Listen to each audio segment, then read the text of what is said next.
Hello, people. My name is Detroit Miracle, and I'm coming to you from on my spot at home.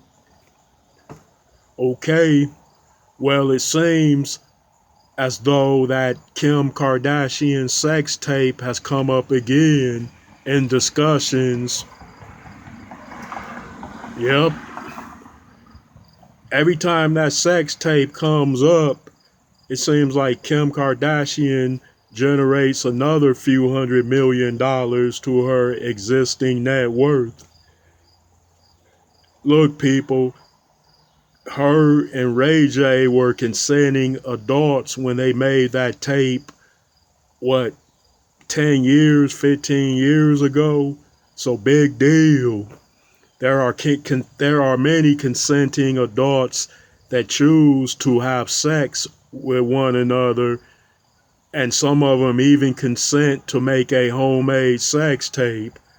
Big deal. Get over it. That's their business.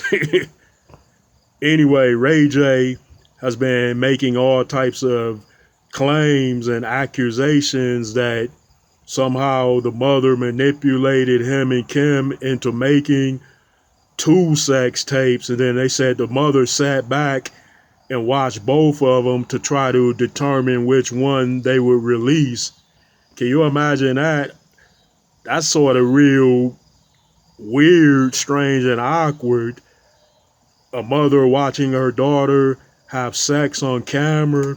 And we know how those porno tapes can get pretty graphic, explicit, and nasty. So she was watching all types of things being done to her daughter, and then she approved which sex tape would be released according to Ray J.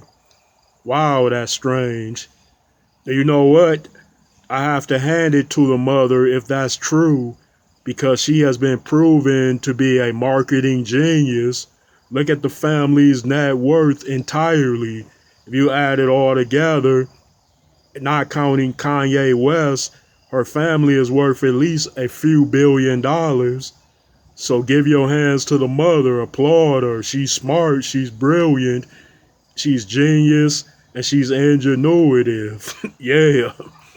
Hell, women are having sex for free, and many of them are making sex tapes without getting paid. So is everyone going to attack Kris Jenner for at least saying, look, daughter, if you're going to have sex and make sex tapes, at least make billions of dollars as a result? That's the type of mother you want in your corner. I'm not saying as far as a moral thing goes regarding what is good, bad, and righteous. I'm just saying from a business standpoint, it was a smart idea to make that sex tape and release it.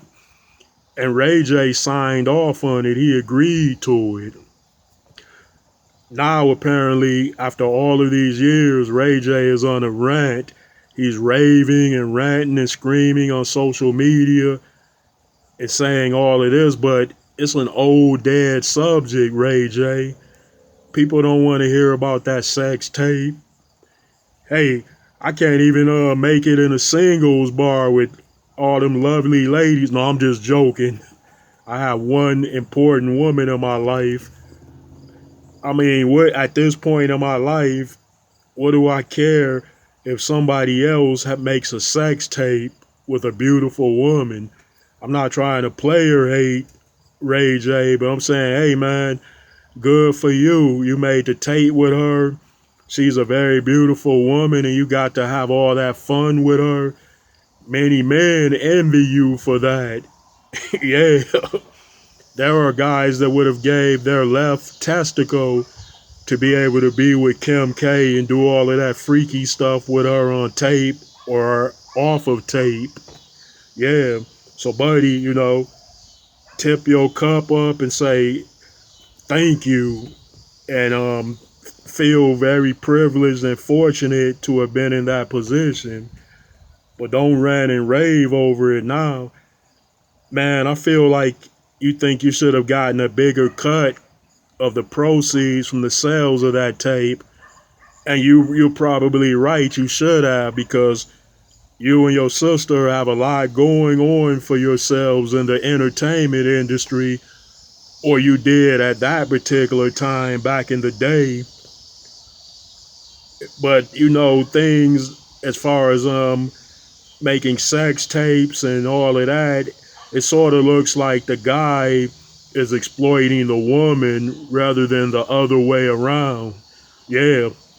Usually, when you see a man and a female on a sex tape, everybody assumes that the guy is the one that talked his woman into making it.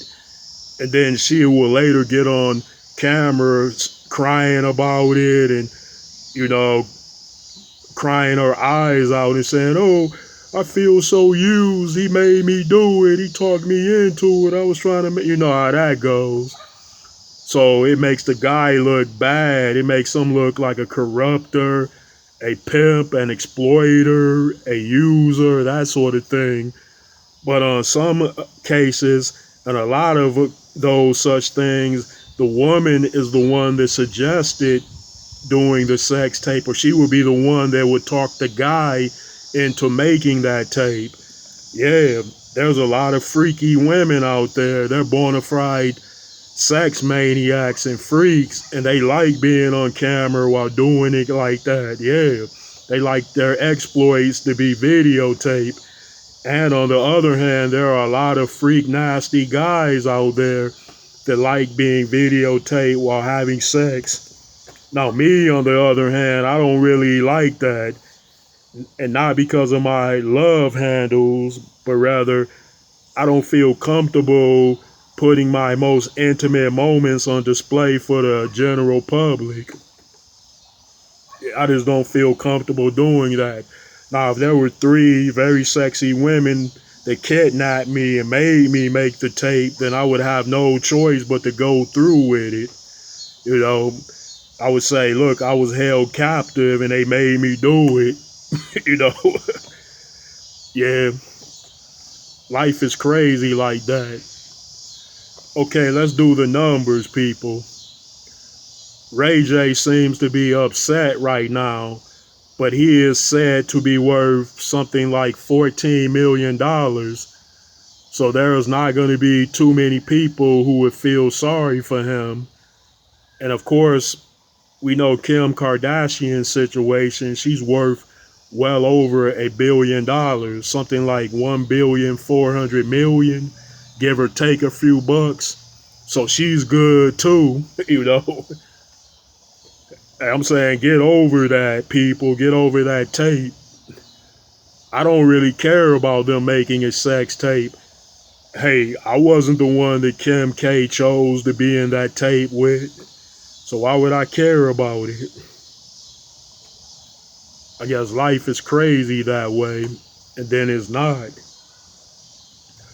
Well, folks, I'd appreciate it if you would send me those likes, comments, and please subscribe to my channel, which is Detroit Miracle.